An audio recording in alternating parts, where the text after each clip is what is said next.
ভুলেও বিছানায় বসে খাবার খাবেন না, তাহলে এই তিনটি বিপদ আপনাকে ভোগ করতে হবে। মৃত্যুর আগে একবার হলেও এই তিনটি বিপদ আপনার সংসারে আসবেই। যাদের বিছানায় বসে খাবার খাওয়ার অভ্যাস তারা অবশ্যই ভিডিওটি সম্পূর্ণ দেখবেন এবং সতর্ক হয়ে যাবেন। রাসূলুল্লাহ সাল্লাল্লাহু আলাইহি ওয়াসাল্লাম কেন বিছানায় বসে খাবার খেতে নিষেধ করেছেন, শুনলে আপনার চোখ কপালে উঠবে। প্রিয় দর্শক, আপনি যদি রাসূলুল্লাহ সাল্লাল্লাহু আলাইহি ওয়াসাল্লামকে ভালোবাসেন অবশ্যই আলহামদুলিল্লাহ কমেন্ট করবেন এবং ভিডিওটি যথেষ্ট পরিমাণে শেয়ার করে সকলকে সাবধান করে দিবেন। হিন্দু মুসলিম সকলের উচিত ভিডিওটি সম্পূর্ণ দেখা, কারণ এই অভ্যাসটি আমাদের সকলের মধ্যে রয়েছে। বিছানায় বসে যারা খাবার খায় তাদের সর্বপ্রথম যেই অসুবিধা বা বিপদ লেগে থাকে তা হলো কারণে অকারণে স্বামী স্ত্রীর ভেতরে ঝগড়া বিবাদ লেগে থাকা। সকলের ঘরে খারাপ ভালো উভয় জিন রয়েছে, কিন্তু খারাপ জিনগুলো ওই সকল মানুষকে খুব দ্রুত প্রভাবিত করতে পারে যারা বিছানায় বসে খাবার খায়। যে বিছানায় আপনি মিলন করেন, শয়ন করেন, সেই বিছানায় বসে খাবার খেলে শয়তানের বদনজর লাগে এবং সংসারে ঝই ঝামেলা লেগেই থাকে।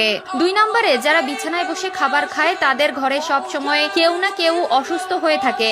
আগেই বলেছি, যে বিছানায় আপনি মিলন করেন, যে বিছানায় আপনি বিশ্রাম করেন, সেই বিছানায় যদি খাবার খান তাহলে শয়তানের বদনজর আপনার ও আপনার পরিবারের সদস্যদের উপরে পড়ে, যার কারণে সংসার থেকে রহমত উঠে যায় এবং সব সময় অসুখ বিসুখ লেগেই থাকে। যাদের বিছানায় বসে খাবার খাওয়ার অভ্যাস রয়েছে তারা অবশ্যই এই বিষয়টি ত্যাগ করবেন। আমার জন্য নয়, আপনার ও আপনার পরিবারের ভালোর জন্যই বললাম। মানবেন কি মানবেন না সেটা একমাত্র আপনার একান্ত ব্যক্তিগত বিষয়। যারা বিছানায় বসে খাবার খায় তাদের সংসারে ঘন ঘন ঝগড়া বিবাদ হতেই থাকে। কোনো কারণে বা অকারণে ছোট ছোট বিষয় নিয়ে খারাপ পরিস্থিতি সৃষ্টি হয়। 3 নম্বরে, যারা বিছানায় বসে খাবার খায় তাদের বাসায় যতই টাকা আসুক না কেন সেই টাকার বরকত হয় না। তাদের টাকা কোথাও না কোথাও বাড়তি খরচ হয়ে যেতে থাকে।